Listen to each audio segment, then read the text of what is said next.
San Juan capítulo 5, versículo 24, dice la palabra del Señor de la manera siguiente: ciertamente les aseguro que el que oye mi palabra y cree al que me envió, tiene vida eterna, y no será juzgado, sino que ha pasado de la muerte a la vida. Ciertamente les aseguro que ya viene la hora, y ha llegado ya, en que los muertos oirán la voz del Hijo de Dios, y los que la oigan vivirán. Porque así como el Padre tiene vida en sí mismo, así también ha concedido al Hijo tener vida en sí mismo, y le ha dado autoridad para juzgar, puesto que es el Hijo del Hombre. No se asombren de esto, porque viene la hora en que todos los que están en los sepulcros oirán su voz, y saldrán de allí. Los que han hecho el bien resucitarán para tener vida, pero los que han practicado el mal resucitarán para ser juzgados. Amén. Hasta ahí dejamos la lectura. Dos acciones que salvan es el tema de esta tarde. En estos versículos, hermanos, que acabamos de leer, prácticamente son parte de las declaraciones que Jesucristo viene desarrollando desde el versículo 16, que por cierto no los leímos, sobre la autoridad que Él tiene, sobre la autoridad que Él ha recibido del Padre. Y es que vale la pena, hermanos, poder hacer énfasis en que no hay ningún personaje en el universo, tanto físico como celestial, que tenga la autoridad que Cristo tiene. Nadie, a nadie el Padre le ha dado autoridad como le ha dado al Hijo. Y es que fíjese que si vamos a hablar de los ángeles tienen autoridad, porque cuando ellos van a hacer determinada labor, los vemos en las Escrituras, que ellos iban a hacer aquello, a dar algún mensaje, a hacer alguna labor. En el caso de que cuando el ángel Gabriel visita a Elizabeth, la madre de Juan el Bautista, después visita a María, la madre del Señor Jesús, y también visita a Pedro en la cárcel cuando lo saca milagrosamente. Ese ángel que llegó en estas ocasiones llevaba una autoridad, y era la autoridad que Dios le había delegado para que hiciera esa determinada labor. Pero el hecho de que los ángeles los vemos en las Escrituras haciendo obras portentosas, los vemos haciendo milagros, y en Apocalipsis los vemos haciendo, ejecutando los juicios de Dios, no quiere decir que ellos tengan toda la autoridad. El único que tiene toda potestad, como la palabra de Dios lo dice, es solamente el Señor Jesucristo. Él es el único, el que tiene toda potestad. Y así le dijo a sus discípulos el Señor: toda potestad me es dada en el cielo y en la tierra, les dijo. Eso quiere decir que si el Señor dice que es toda, esa palabra es absoluta. No hay nada que escape de la autoridad y del poder que el Señor Jesucristo ha recibido. De tal manera entonces que eso es lo que Jesús viene desarrollando, y todo este discurso, hermanos, o esta predicación se origina a raíz de que los judíos le hicieron al Señor una pregunta, un cuestionamiento, y le dicen: ¿con qué autoridad tú haces estas cosas? Precisamente porque ahí en el inicio del versículo 16 se nos dice que el cuestionamiento tenía que ver con que Jesús había sanado, había hecho milagros, había hecho portentos en día sábado. Y eso es que dio pie para que el Señor Jesucristo diera este discurso, esta predicación, entre las palabras que nosotros también leímos hoy desde el versículo 24 hasta el 29. Y es que donde quiera que Jesús iba, mucha gente necesitada lo seguía. De todo tipo de personas seguía a Jesús. Como hoy en día hay todo tipo de personas que sigan a Jesús. Habían personas que lo seguían a él por interés, un interés material. Habían unos que lo seguían a él por curiosidad y otros que seguían a Jesús, en el caso de los fariseos, los religiosos, para ver en qué error lo encontraban para poder señalarle de que él no era una persona correcta, no era un buen maestro. Entonces viene el Señor Jesús y comienza a hablarles de que realmente Él es el Señor aún hasta del sábado, que no hay nada que escape de su dominio y de su potestad, porque todo, dice la Biblia, lo ha puesto el Padre debajo de sus pies. Y en este versículo 24, que fue el primero que leímos, el Señor, entre otras cosas, les hace una declaración, que es el punto que nos atañe ahorita, con relación a las acciones que realmente traen como resultado salvación y vida eterna a aquella persona que las practica. ¿Por qué Jesús se empeñó en hablarles de estas cosas? Bueno, porque Moisés en la ley a los judíos les había dado una lista larga de ciertas cosas que habían que practicar para ver si la persona por fin llegaba a obtener el favor de Dios. Y entre otras cosas, habían ciertas ceremonias que la persona debía participar, ceremonias de purificación, habían ciertas liturgias, habían ciertas acciones que las personas, como el hecho de ofrecer holocaustos y sacrificios a Dios, ofrecer ciertos esfuerzos personales para poder ganarse el favor de Dios, y eso no era seguro. Entonces, pero el pueblo de Israel lo hacía porque esa era la ordenanza que habían recibido, y después prácticamente se convirtió eso en una religión que hasta hoy en día es la religión judaica, el judaísmo, que se basa en que debes hacer esto, debes hacer otro, debes hacer esta cosa para agradar a Dios. Hay todavía muchas religiones que le enseñan a la gente que hay que hacer esto, que hay que hacer lo otro, y así vas a ganarte el cielo. Pero viene Jesús y Él viene a enseñar todo lo contrario. Él viene a decir realmente que no es por obras, sino que la salvación es un regalo gratuito de Dios. Y eso Pablo también en sus cartas viene y lo recalca, sobre todo en la carta a los romanos. Pero resulta de que viene Jesús y les habla acerca de dos acciones que le corresponden al ser humano hacer para poder obtener la salvación y la vida eterna. Realmente, hermanos, las cosas que el Señor nos ha puesto a que nosotros los seres humanos hagamos son insignificantes, porque lo más grande Él ya lo hizo, y fue entregarse a la muerte allá en la cruz del Calvario. Pero todo el Padre lo hizo, o sea, envió a su Hijo, el Hijo muere en la cruz, Él lo que hace es derramar su sangre, y todo aquel que se acoge a ese sacrificio es salvo. Pero viene Jesús y les dice estas palabras en el versículo 24. Y les dice: ciertamente les aseguro, les dice, o sea, hace énfasis en que todo lo que Él les va a declarar es verdad. Les dice que el que oye mi palabra y cree al que me envió, tiene vida eterna, les dice. Como les dije hace un momento, lo primero que hace el Señor es recalcar, poner énfasis en que lo que Él va a declarar es ciertísimo. Por eso, ciertamente les aseguro. Pero viene el Señor y habla acerca de la primera acción que el ser humano puede y debe hacer para ser salvo. ¿Cuál es la primera? Oír. Les dice: el que oye. Ahora, fíjese que es bien interesante poder notar que en el griego dice: ciertamente les aseguro, dice, que el que está oyendo mi palabra, dice. Eso de oyendo es una forma impersonal. Eso se le llama gerundio en gramática, que son las palabras que terminan en ando, endo. Es una acción que se está desarrollando.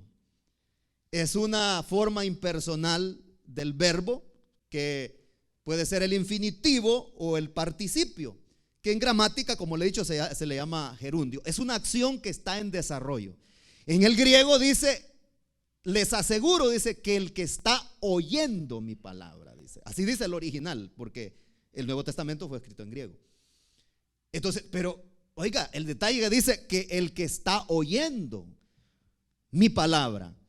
Nosotros los hijos de Dios, hermanos, desde el momento en que comenzamos a oír el mensaje del evangelio, no debemos parar de dejar de oírlo. ¿Me doy a entender?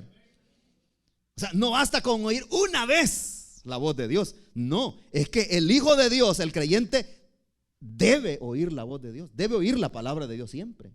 Es una acción que está en desarrollo. Pero este detalle es interesante, hermano, y es que precisamente eso es a lo que más se opone Satanás, a que la gente oiga la palabra de Dios. Por eso, hermanos, es que probablemente a usted le resulta difícil traer un invitado a la iglesia. Y es cierto, hermanos, que con la ayuda del Señor todo es fácil, porque si nosotros lo hacemos en la carne, eso no va a funcionar. Pero ¿por qué es que cuesta tanto? Usted tal vez se ha preguntado, llevar a las personas a que escuchen la palabra de Dios, ya sea a la célula o a un lugar como esto. Bueno, porque Satanás pone oposición.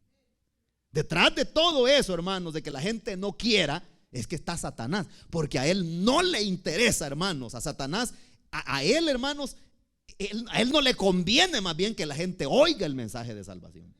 Oiga, a él no le conviene que la gente oiga la verdad, porque la palabra de Dios es la verdad absoluta. Sí, es como cuando alguien está mintiendo y va de mentir y va de mentir.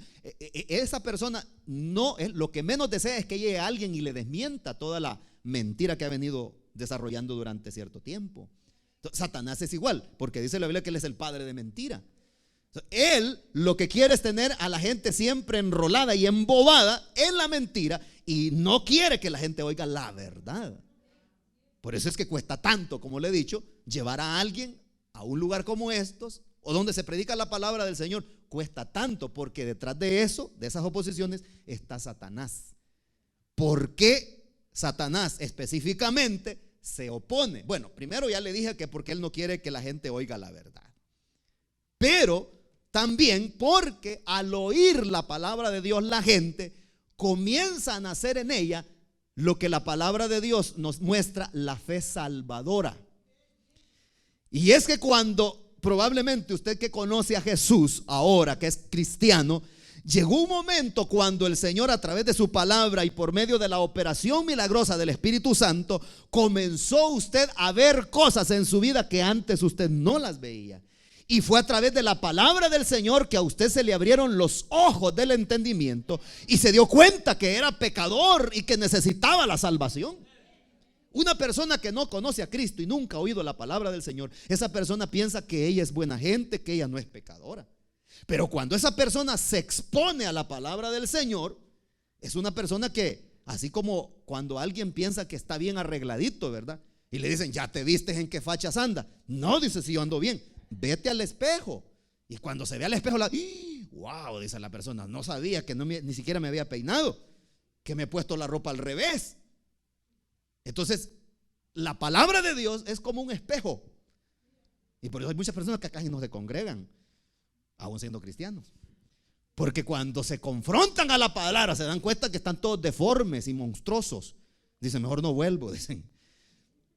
Entonces, el punto es este, que el Señor dice que el que está oyendo la palabra del Señor. Y sabe usted, hermanos, que en la Biblia nosotros encontramos una y otra vez la historia se repite de aquellos que oyeron la palabra del Señor, su vida cambió.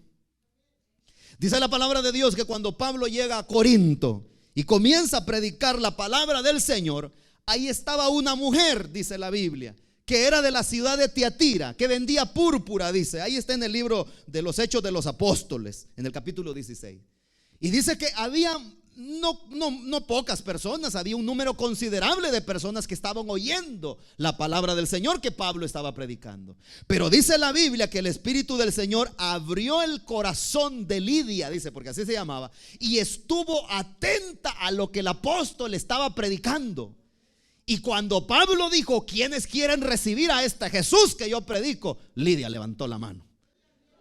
Pero dice la Biblia que fue el Espíritu de Dios que abrió el corazón y los oídos de Lidia. ¿Pero por qué? ¿Qué fue lo que hizo que Lidia se convirtiera? Bueno, el oír la palabra de Dios.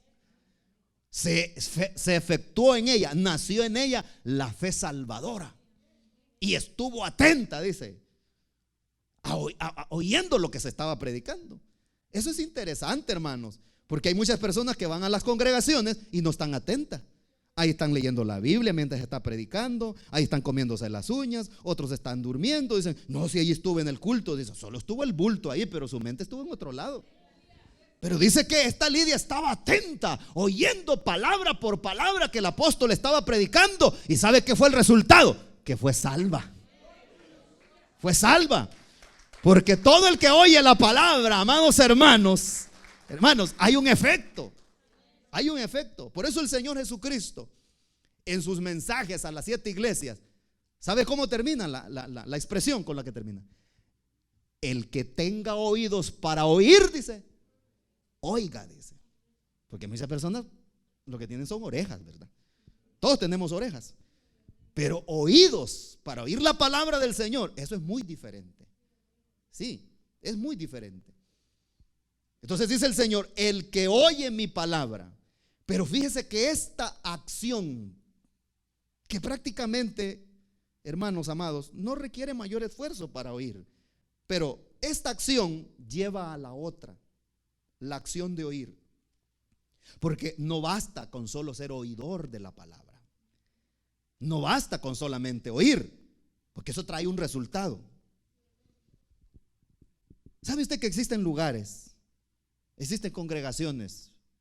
No menciono nombres porque no estoy seguro, ¿verdad? Pero es antiético también mencionar nombres. Pero existen lugares donde las congregaciones, el lugar está lleno solo de oidores, solo de personas que son asistentes nominales a las congregaciones.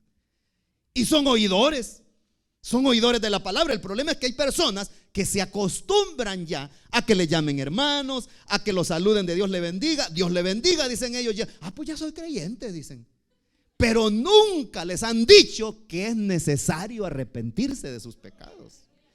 Y lo que hay en esos lugares es una cueva de impíos, hermanos, donde la gente, la mayoría son personas que no se han convertido al evangelio todavía. Solo son oidores. Y yo no estoy diciendo que esté mal oír, pero el oír debe traer la otra acción. Y eso es lo que el Señor Jesucristo dice. El que oye mi palabra, dice, y cree, dice. Oiga, no basta solamente con ser oidor, hay que creer en Jesucristo. Ahora, el punto es este, y es que el Señor Jesús dice, y cree, dice, al que me envió. Esta palabra de creer también en el griego dice, y el que está creyendo, dice. Así como dice, el que está oyendo, dice, el que está creyendo, dice. Porque nosotros, amados hermanos, no es que creímos un tiempo en Dios, que creímos en Jesucristo. Cuando nosotros decimos, yo ya creí en Cristo, lo tomamos como algo pasado. Nos estamos refiriendo al momento de la conversión. Pero no quiere decir que solo ese día le creímos al Señor y que ahora ya no le creemos. No. El punto es este, y es que dice el que está creyendo. ¿Cuántos siguen creyendo en Cristo? Qué bueno, hermanos, porque hay personas que una vez creyeron en Cristo y ahora ya no creen. No creen en Dios, no creen ni en ellos mismos. Sí, hay mucha gente así, incrédula a la perfección. Pero a Jesucristo no es que nosotros le creímos un tiempo, sino que le seguimos creyendo a Él.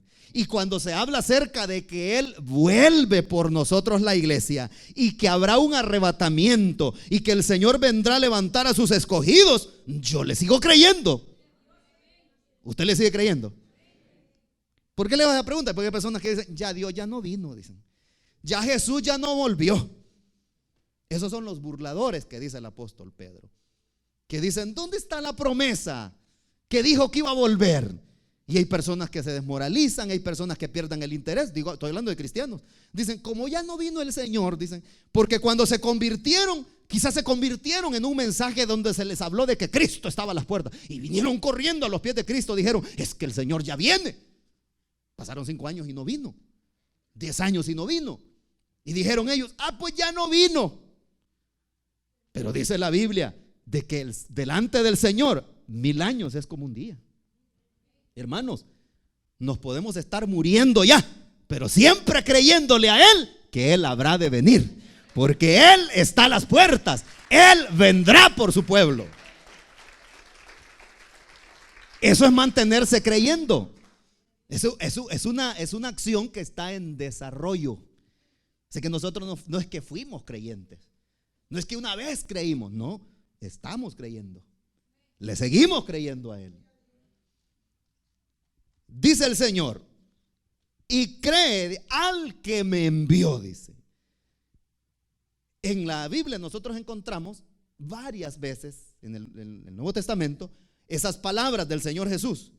Y cree al que me envió. Aquel que cree en el que me envió. Pero está hablando del Padre, por supuesto.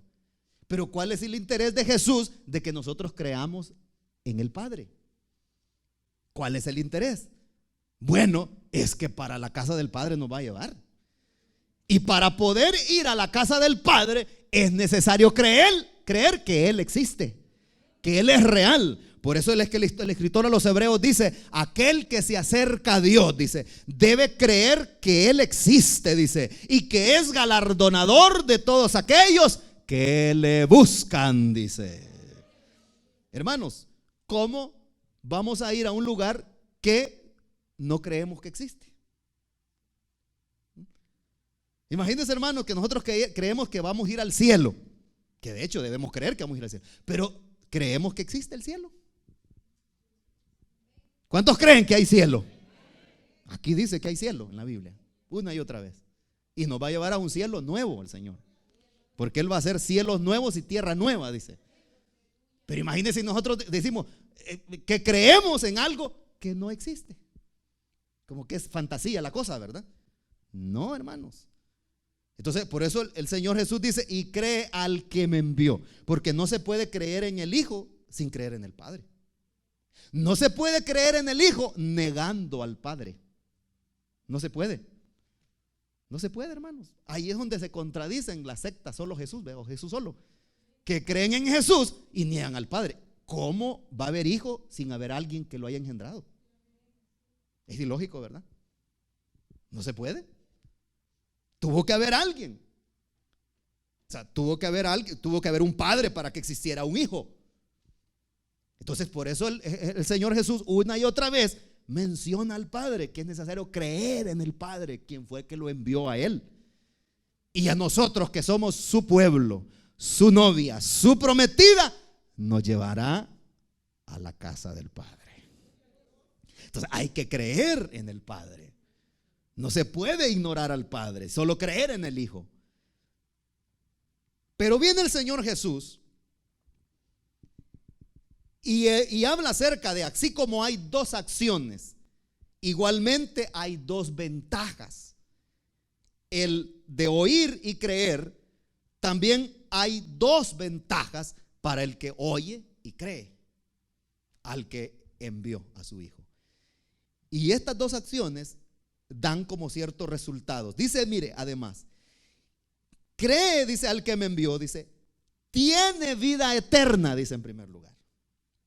El que oye la palabra del Señor, pero no se queda solamente oyendo, sino que cree en Jesucristo, lo confiesa y cree en el Padre. Entonces viene el Señor y dice, esa persona, dice, tiene vida eterna, dice.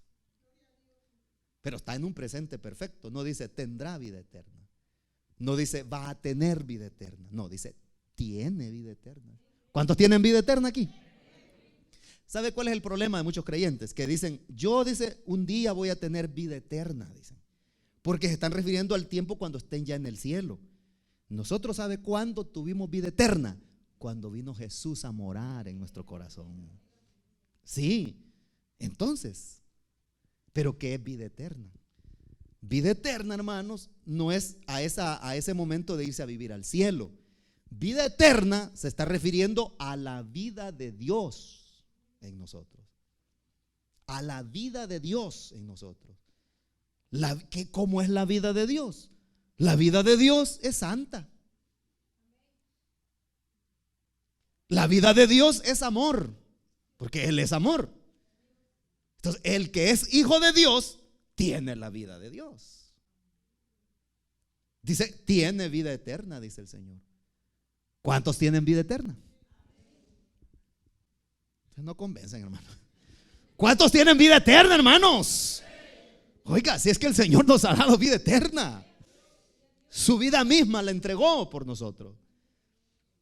Pero hay otra ventaja para el que oye la palabra del Señor y cree. Dice también que además de tener vida eterna, no será juzgado, dice. No será juzgado. Cuando habla de ese juicio, hermanos, se está refiriendo al juicio del gran trono blanco, donde dice la Biblia en Apocalipsis que todas las personas, Juan dice, y vi los muertos, grandes y pequeños, delante de Dios, dice, y los libros fueron abiertos, el juicio del gran trono blanco. Pero ahí la gente, a ese juicio, va a ir para escuchar la sentencia. Está refiriéndose al juicio de los pecadores o de los impíos, como también le llama la Escritura. El juicio de los injustos. Pero el creyente, hermanos, el que oye la palabra del Señor y cree en el Señor Jesucristo, esa persona no va a ir a ese juicio. Porque todo el juicio que debía recaer sobre nosotros como pueblo de Dios, ya cayó en el Hijo de Dios ahí en la cruz del Calvario. Bendito el Señor para siempre. Usted sabe que el creyente se va a presentar a un tribunal, lo que Pablo llama en la carta a los Corintios el tribunal de Cristo. Pero eso es muy diferente. Eso es para determinar si una persona merece recibir galardón o no. Pero ahí no se va a determinar la salvación de la persona, porque el haber creído en Cristo es salva a esa persona por haber creído en Cristo. Pero hay personas que confunden eso, ya lo hemos explicado en otras ocasiones ese aspecto. El punto es este, de que dice el Señor que los que oyen la palabra del Señor y creen en Él no serán juzgados. Ya no. Ya no hay, no va a haber que ir a un tribunal para ver si se decide la salvación o la condenación eterna de una persona. No, hermanos, es que todo aquel que cree en el Señor Jesucristo aquí tiene vida eterna ya. No se va a caer de la silla, hombre. Tiene vida eterna, hermanos.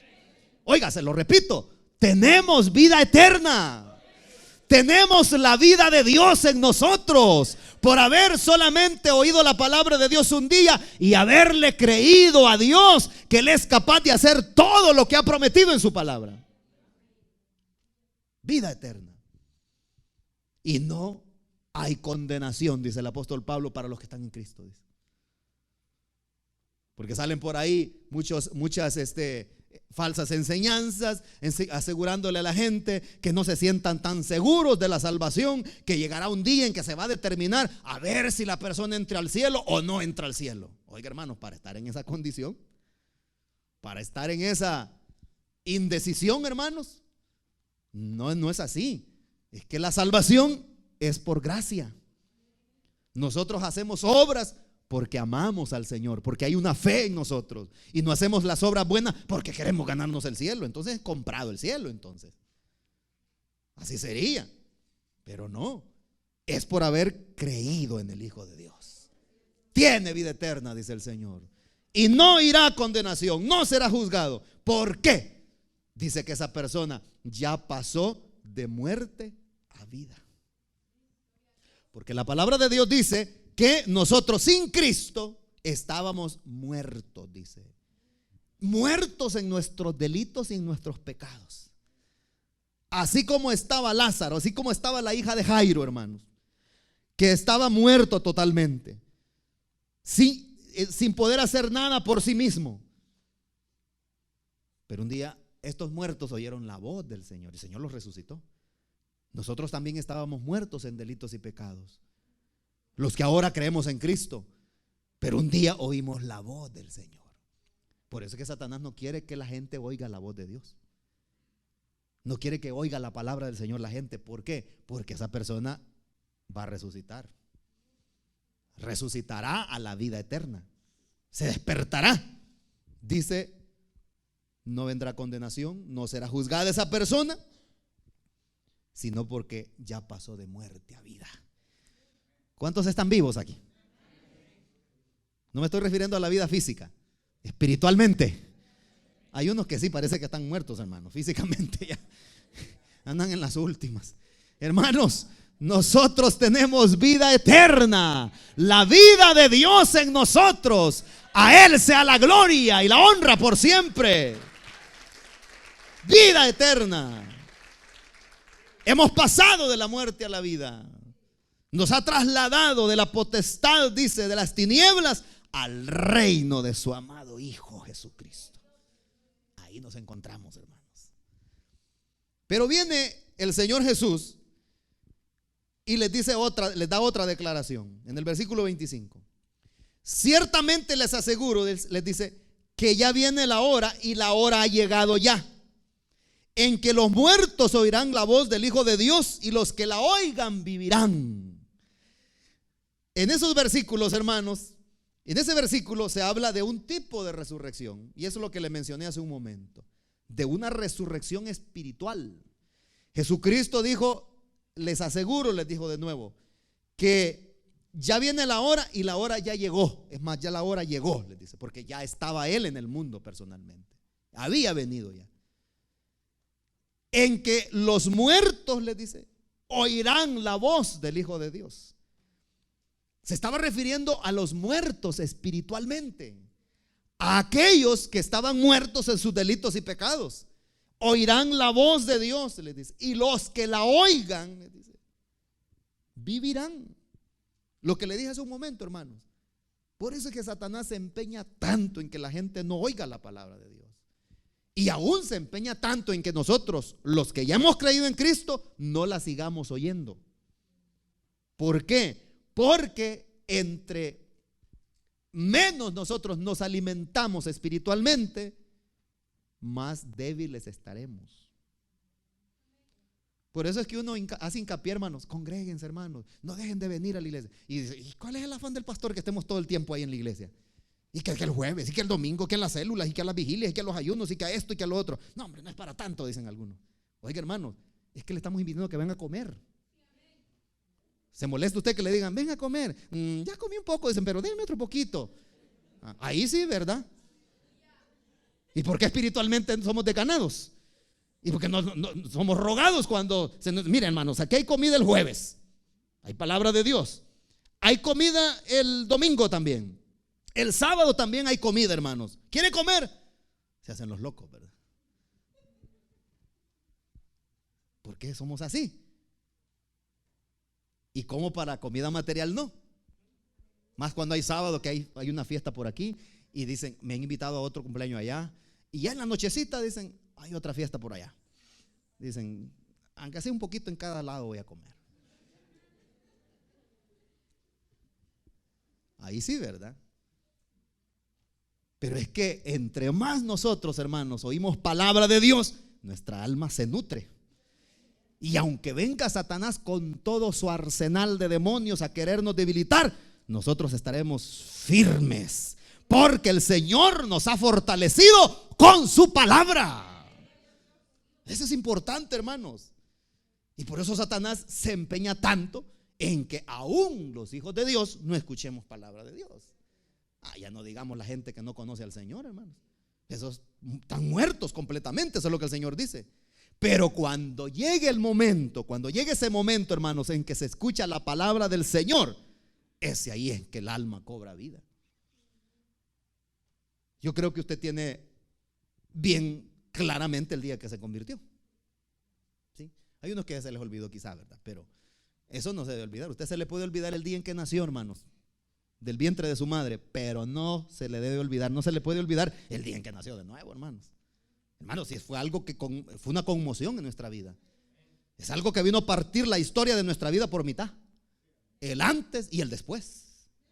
Ya se los he dicho. Yo recuerdo el día 7 de diciembre, a eso de las 7:30 de la noche, más o menos, de 7 a 8 de la noche, hermanos, un 7 de diciembre de 1987, cuando apenas tenía yo como unos 13 o 14 años, que oí la voz del Señor. Yo estaba muerto, hermanos. Yo pensaba que era salvo, yo ni me importaban esas cosas. Imagínense, a esa edad uno anda tratando la manera de abrir la boca en otras cosas, pero un día oí la voz de Dios y aquí se cumplió lo que el Señor Jesucristo dijo: oirán mi voz y los que la oigan resucitarán, dijo el Señor. Y yo resucité, amados hermanos, volví a la vida, vine a la vida, amados hermanos, porque la voz de Dios es capaz de resucitar a los muertos.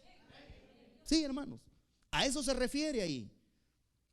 Oirán la voz del Hijo de Dios, dice, y los que la oigan vivirán, dice.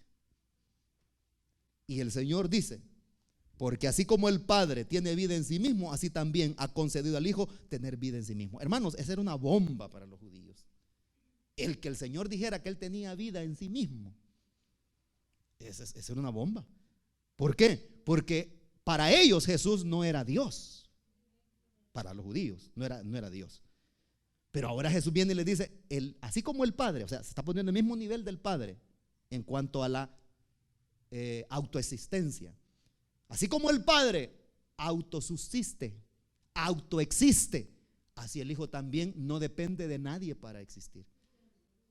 Hermanos, no hay ser humano, no hay nada en el planeta que pueda vivir por sí mismo. Dice, mire, ese árbol vive por sí mismo. No, y no está en la tierra, pues. Y de ahí no se alimenta.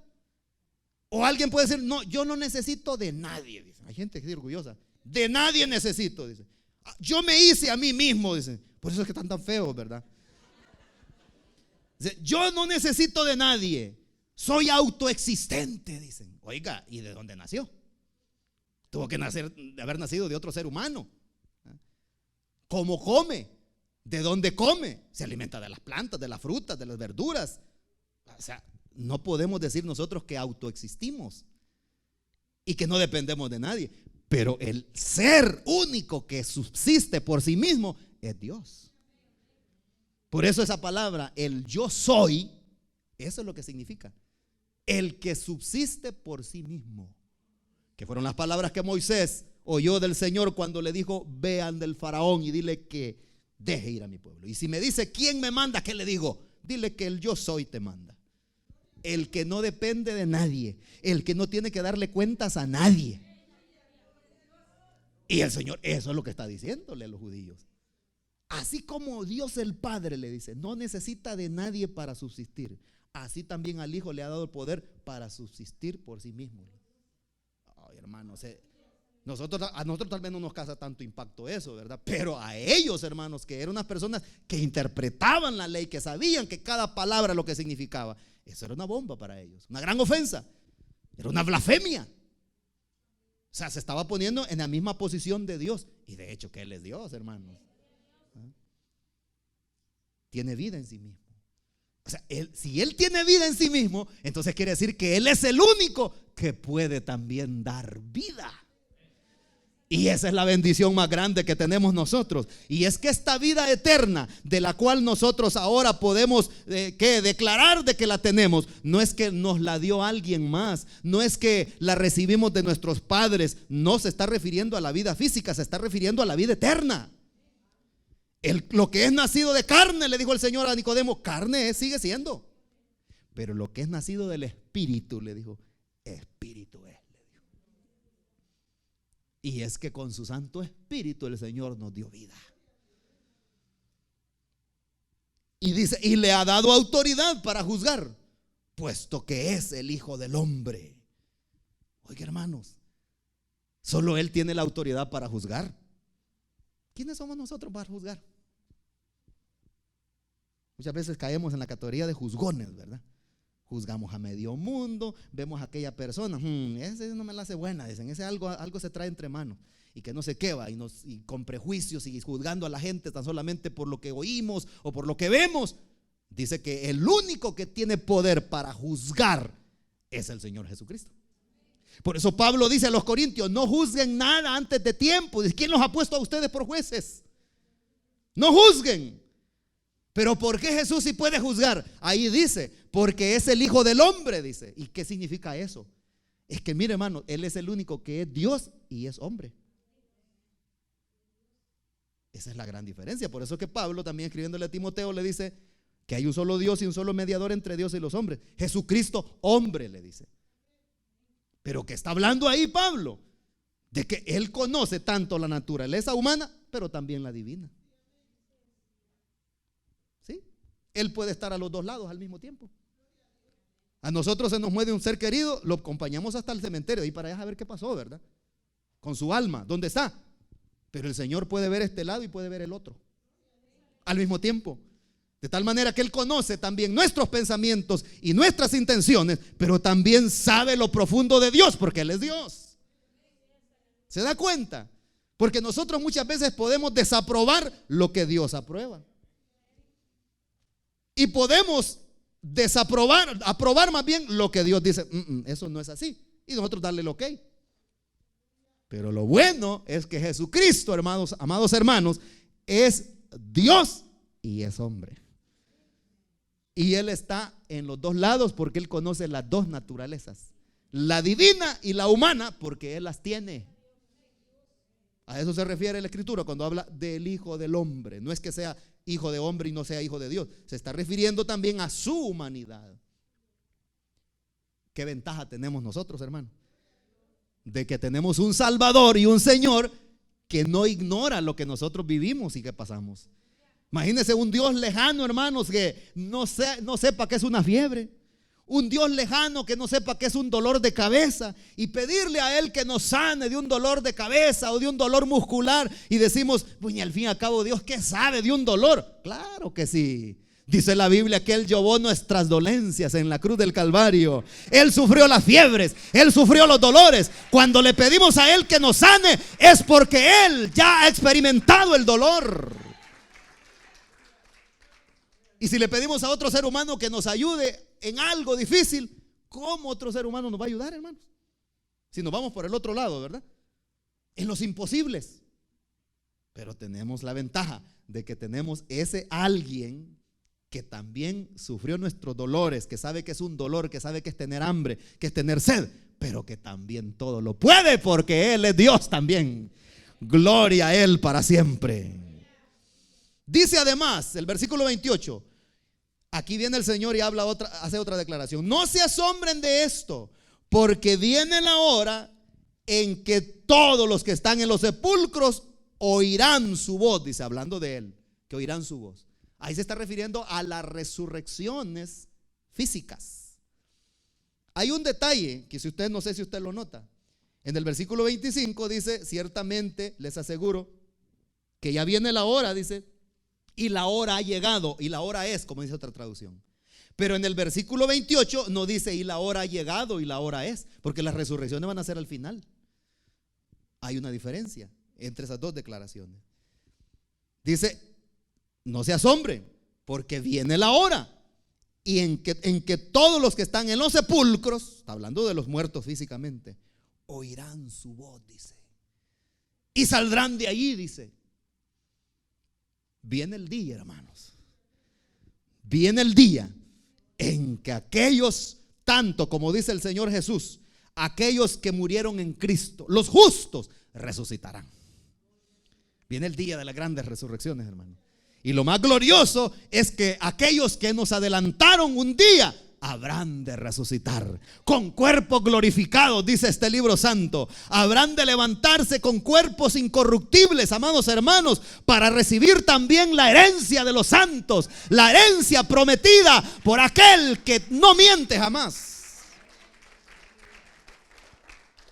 Los que han hecho el bien, dice, resucitarán para tener vida, dice, para nunca volverse a morir jamás.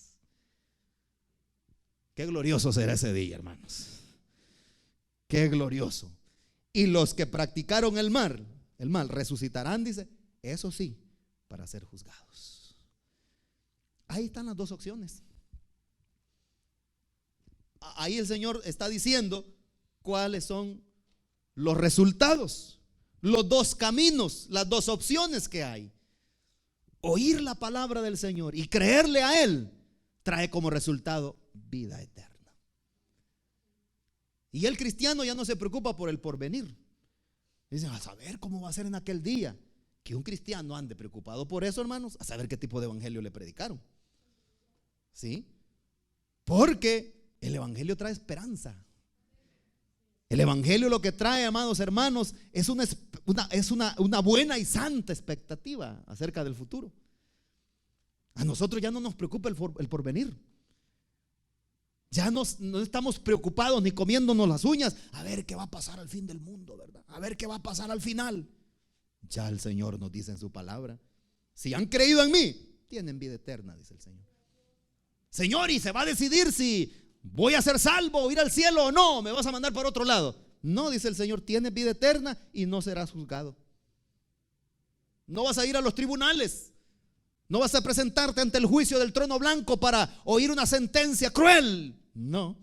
¿Por qué? Por haber creído en Jesucristo, por haberle aceptado a Él, por haber confiado en Él. Y si nos morimos, hermanos, antes que la trompeta suene, un día resucitaremos. Y si hemos creído en el Señor Jesucristo, si hemos oído su palabra, si vivimos creyendo, vivimos, al llegar la muerte, sabemos que un día habrá resurrección, porque habremos de resucitar. Esa es la esperanza bienaventurada, hermanos. Por eso Pablo dice: les escribo estas cosas, les dice a los hermanos, para que no estén pensando ni estén actuando como aquellos que no tienen esperanza, les dice. Y empieza a decirle qué pasa con los qué es lo que pasa con los que durmieron, qué va a pasar con ellos. Nosotros tenemos, hermanos, los que hemos creído en el Señor, tenemos el futuro asegurado ya. Tranquilos. Pero si usted todavía no ha conocido al Señor Jesús, pero si hoy oyó la palabra del Señor, créale hoy. Solo crea. Dice: ¿qué me falta? Ya oí el mensaje. Bueno, crea en el Señor Jesucristo y será salvo, como le dice Pablo al carcelero de Filipo, y serás salvo tú y toda tu casa. Porque ahí comienza todo. Con una persona, hermanos, que se convierta de un hogar, ya la luz ya llegó a esa casa. Solamente hay que creer en Él. ¿Qué cuesta creer, hermanos? Si nosotros creemos cualquier locura que nos dicen. Pero ¿cómo cuesta? A muchas personas, ¿cómo les cuesta a las personas creerle a Dios? Solo hay que creer en Él. Y el que cree en Él tiene vida eterna. Cierre sus ojitos y vamos a darle gracias al Señor.